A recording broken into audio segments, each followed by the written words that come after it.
વાંકાનેરના senior પત્રકાર ભાટી N પર ધારાસભ્ય જીતુ સોમાણી દ્વારા હિંસક હુમલો કરવામાં આવ્યો છે। અખિલ ભારતીય પત્રકાર સુરક્ષા સમિતિ દ્વારા આ ઘટનાને વખોડવામાં આવી છે અને સરકારને સખ્ત કાર્યવાહી માટે ચેતવણી આપી છે, અન્યથા રાજ્યભરમાં પત્રકારો આંદોલનમાં મંડાણ કરશે। આ પહેલા પણ જીતુ સોમાણી દ્વારા ન્યૂઝના પત્રકાર પર હુમલો કરવામાં આવ્યો હતો।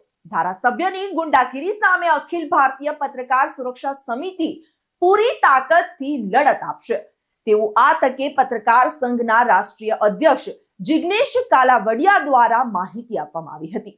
પત્રકાર પર હુમલો થતા પત્રકાર જગતમાં વ્યાપક આક્રોશ જોવા મળી રહ્યો છે।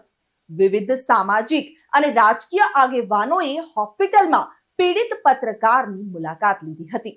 હું આજે છે ને 12 વાગ્યાની આડેગાડે લગભગ સફાઈ કર્મચારીઓ રહ્યા ને એના પ્રશ્નો માટે એના પ્રમુખની બધા આવ્યા હતા, એટલે હું નગરપાલિકાએ મને બોલાવ્યો, એટલે નગરપાલિકાની બારે બધા કર્મચારીઓ અને એના પ્રમુખની બધા આવ્યા હતા, સંઘના એના બધા, અને બધાનું એનો પ્રશ્ન શું છે અને એ પ્રશ્નોને એને બધાને ભાટી ટીવીમાં બધું એનું કવરેજ કરતો હતો એમ, એટલે બધા એના પોતપોતાના પ્રશ્નોની બધા કહેતા હતા એમ, અને હું કવરેજ કરતો હતો। અને એ દરમિયાન જીતુભાઈ સોમાણી એક્ટિવા લઈને અને એના માણસો બધા ધર્મેન્દ્રસિંહ જાડેજા અને કેતનગીરી ગોસ્વામી અને બીજા અન્ય 4-5 એના બધા માણસો બધા આવી અને સીધું એને સ્કૂટર રાખ્યું અને થોડીક વાર એને બધા સફાઈ કર્મચારીઓને એની સાથે એને બધા એને વાતો કરીને એને કહેવા માંડ્યા કે ભાઈ તમને આમાં હું આમ જે ખોટું ટોળા ટપાલ તમે લઈને અહીંયા આવશો તો હું તમને અહીંયા રાખીશ નહીં ને, તમે એમને 60 વર્ષની ઉંમરના હશે એને નહીં રાખવું ને, મેં હમણાં 15 જણાને મેં અહીંયા રાખ્યા, તમે બધાને ખબર છે ને આ નગરપાલિકાની પોતે વાતો કરવા માંડ્યા। એ ધારાસભ્ય છે તો એને આ નગરપાલિકાની એને ચર્ચા કરવાની શું જરૂર છે એમ, અને એ બધી નગરપાલિકાને લગતી નગરપાલિકાના પ્રમુખો એવી રીતે પોતે બધા એની ચર્ચા કરતા હતા, અને હું એનો વિડીયો ઉતારતો હતો, એટલે વિડીયો ઉતારતા એને ઓટોમેટિક એને મને શું થયું એને, અને મને કે જીતુ સોમાણી શું છે એ તને ખબર છે ને, મને કે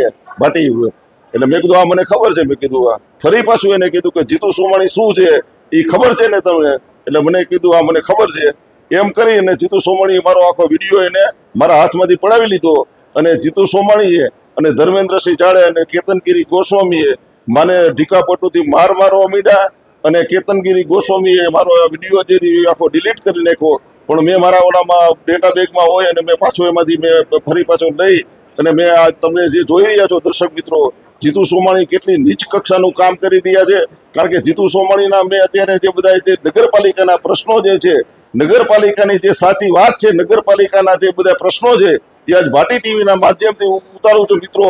આજે હું ખરેખર આજે હું તમને એટલું કહેવા માંગુ છું કે અત્યારે જે વાંકાનેરની અંદરમાં જે ચાલી રહ્યું છે ભાટી ટીવીના માધ્યમથી હું બતાવી રહ્યો છું મિત્રો।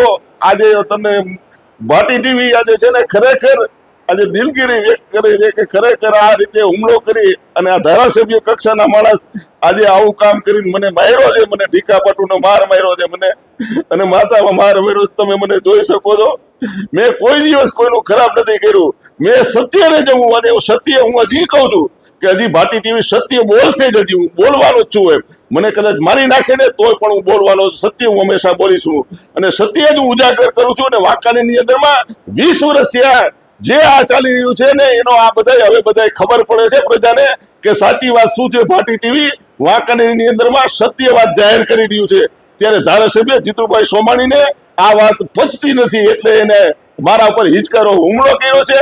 એને ધર્મેન્દ્રસિંહ જાડેજા અને કેતનગીરી ગોસ્વામી એને 4-5 જણાએ મને મારી અને મારા ઉપર હિચકારો હુમલો કર્યો છે, કારણ કે ભાટી ટીવી અત્યારે સત્ય વાત વાંકાનેરની અંદરમાં કરી રહ્યું છે। મેં કોઈ દિવસ કોઈની પાસેથી 5 પૈસા લીધા નથી, તો મારા ઉપર આ રીતે શું કામ, મને ભાટી ટીવીને પણ હક અને અધિકાર છે મને કે હું મારા પોતાના પ્રશ્નો જે છે વાંકાનેરની પ્રજાના પ્રશ્નો છે એ હું ઉઠાવું છું। આજે વાંકાનેરની અંદરમાં સાહેબ એક સારો રોડ રસ્તો નથી સાહેબ, તમે આજે પાણીનો પ્રશ્ન તમે જોઈ લ્યો તો પાણીના પ્રશ્ન એ છે, આજે તમે જોઈ લ્યો તો ટાઉન હોલ સાહેબ આજે 2006 નો એમને પડ્યો છે, આજે તમારા શોપિંગ સેન્ટર તમે બનાવીને આજે વરવરમાં વેચી દીધા છે, તમારે સમજે કે નહીં? તો તમે આ બધા તમારે એક બી પોતે કરો છો તો આ કેમ પ્રશ્ન તમને યાદ નથી આવતા?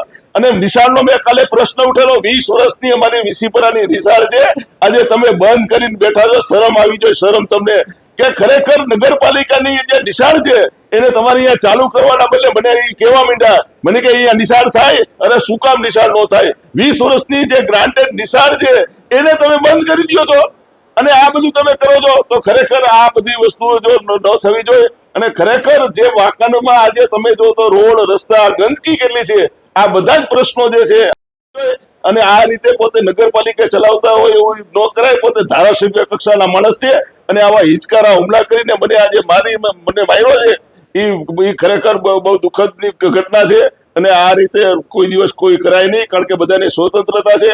અને આજે આ ચોથી જાગીર ઉપર આજે હુમલો કર્યો છે, તો પત્રકારો આવતા દિવસોની અંદરમાં આવું કવરેજ કરવામાં કોઈ કવરેજ નહીં કરે. વાંકાનેરા જે છે ને ખરેખર એક લાંચન ને ટીલી કાળી ટીલી થઈ ગઈ છે બધું. લગ્નમાં ગયા હતા, બરોબર સાહેબ? તો ઈ શું કીધું કે તમે લગ્નમાં ગયા હો?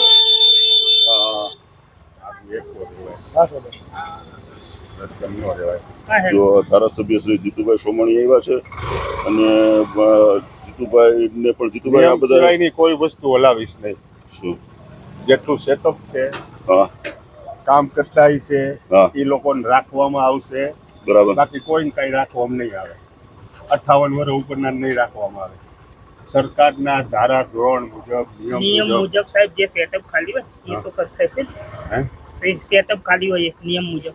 સેટઅપ કેટલાનું છે ખબર છે તમને? અહીંયા 59 નું ખાલી બતાવો. હે 59 તો એના ઉપર દરખાસ્ત મૂકીને એ લોકોને પેલા કરાવાય.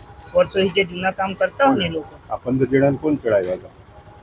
નહોતા ચડતા તો કોણ ચડાવ્યા હતા? એ ક્યાં ગયા? એને આપણે રજૂઆત છે અંદર કરી આવે. બાકી ખોટી વાત રોજ ઉઠીને ટોળા ને ટપાટા ને મહિના નિયમ બે મુજબ ફેરે જ. ટોળા ટપાટા આવે છે, એ વસ્તુ મને પુવાણ નથી. બરોબર. અને ભાટીભાઈ, જીતુ સોમાણીનો ઇતિહાસ ખબર છે ને તમને? મને બધી ખબર છે.